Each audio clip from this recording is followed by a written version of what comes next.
Fala galera, bom dia, boa tarde, boa noite. Vamos dar sequência ao nosso estudo, né? Hoje vamos falar sobre João capítulo 9 e capítulo 10. O capítulo 9 começa falando da cura de um cego de nascença, né? Jesus e seus discípulos estavam caminhando e viram um cego de nascença, e os discípulos perguntaram para ele: Mestre, quem pecou? Ele ou os pais dele, para que ele nascesse cego? Jesus falou que nenhum nem outro, né? Na verdade, Jesus não fala que eles não pecaram, mas fala que aquela condição existia era para que fosse manifesta a glória de Deus, né? Jesus explicou isso para eles. Qualquer deficiência ou situação adversa era ligada imediatamente a uma consequência de pecado, né? Como a gente pode ver no capítulo 5, quando Jesus curou o paralítico no tanque de Betesda. Lá no versículo 4 ele fala para ele, quando ele encontra ele depois, ele fala assim, ó, vai e não peques mais para que não suceda coisa pior, né? Que realmente o castigo pelo pecado ele pode vir de diversas formas, né? Mas a gente vê também que qualquer situação adversa também pode fazer parte de um plano maior de Deus, não só como uma consequência. Como, por exemplo, o que aconteceu com Jó, né? Tudo que aconteceu com Jó não foi uma consequência do pecado dele, pois a Bíblia mesmo fala que ele era um homem íntegro, né? E trazendo para os dias de hoje, fala para mim, quem que buscaria Deus se todo mundo tivesse uma família boa, família perfeita, todo mundo tivesse saúde, tivesse dinheiro, tivesse bem empregado, né? Dificilmente as pessoas buscariam a Deus se tivesse tudo em ordem, né? Mas qualquer dificuldade é um motivo para a gente buscar a Deus, né? Para qualquer pessoa.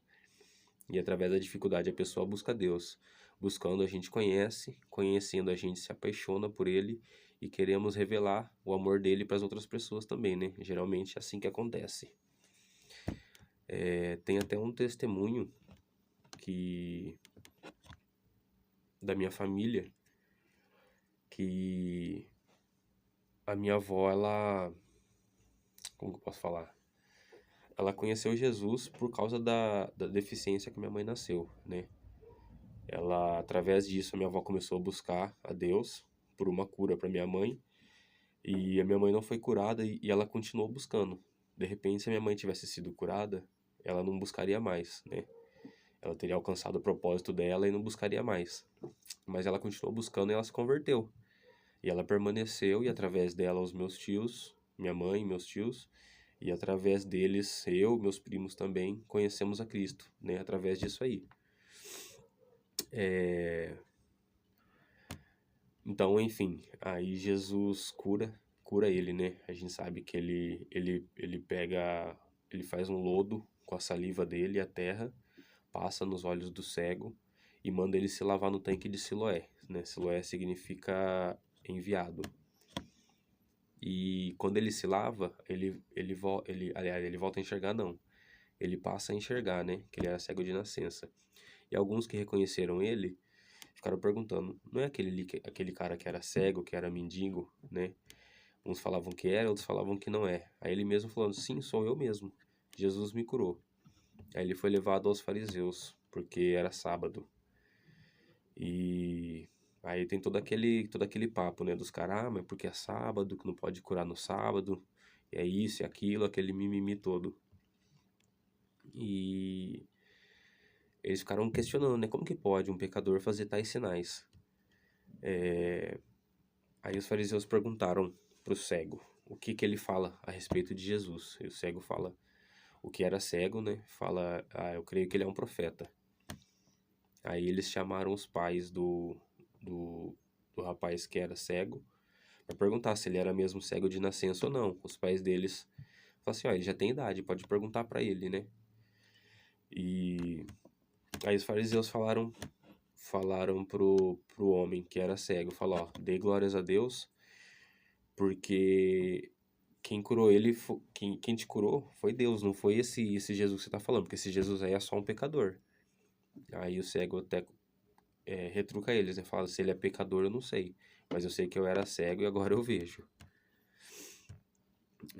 Aí perguntaram de novo, como que Jesus te curou? Ele falou, nossa, mas de novo, eu já falei, eu já expliquei. Vocês querem ser discípulo dele por acaso?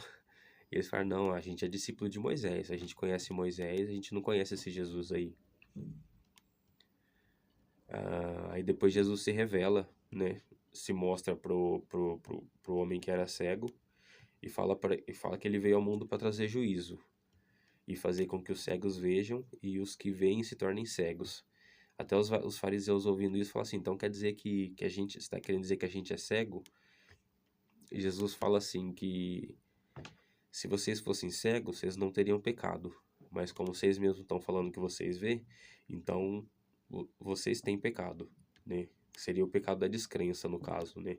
Porque eles estavam vendo Jesus ali, estavam vendo todos os sinais, os milagres que Jesus fazia, e eles não criam nele, né? Aí a gente entra no capítulo 10.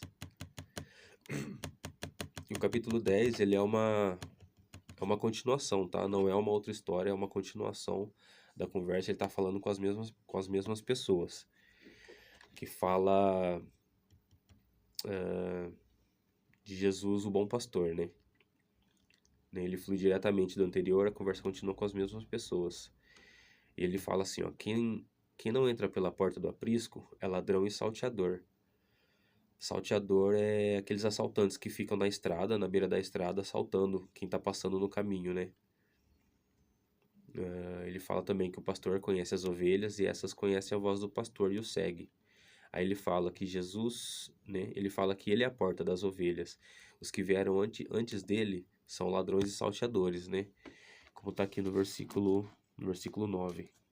Eu sou a porta. Se alguém entrar por mim, será salvo. Entrará e sairá e achará pastagem. No versículo 10. O ladrão vem somente para matar, para roubar e destruir. Eu vim para que tenham vida e a tenham em abundância. Eu sou o bom pastor. O bom pastor dá vida pelas ovelhas. Até o 11, né? Diferente dos mercenários, né? Que quando vem o lobo e foge, porque as ovelhas não são dele, ele foge quando vê o lobo, né? Jesus fala também de um outro aprisco. Fala se referindo aos gentios, a nós no caso. Aí os fariseus ouvindo isso, uns falam que ele tem demônio, né, por dizer tal coisa. Outros falam que como que pode alguém que tem demônio curar os cegos, né, fazer os sinais que eles fazem, que ele faz. Aí eles ficaram ali meio discorrendo sobre isso, ficaram meio divididos.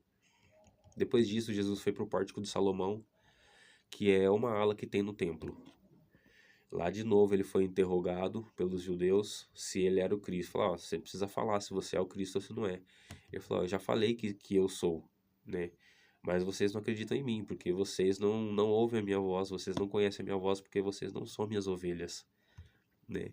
Aí, falando isso, eles tentaram apedrejar Jesus mais uma vez, né? Mas ele conseguiu escapar e foi para além do Rio Jordão, por perto de onde João batizava. E lá muitas pessoas iam ter com ele lá, né? Até falavam que João não fez nenhum sinal, mas que ele falou a respeito de Jesus era verdade, porque eles viam os sinais que Jesus fazia e eles acreditavam nele, né?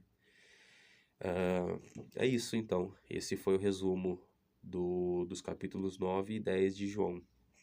Valeu, gente. Deus abençoe vocês, viu?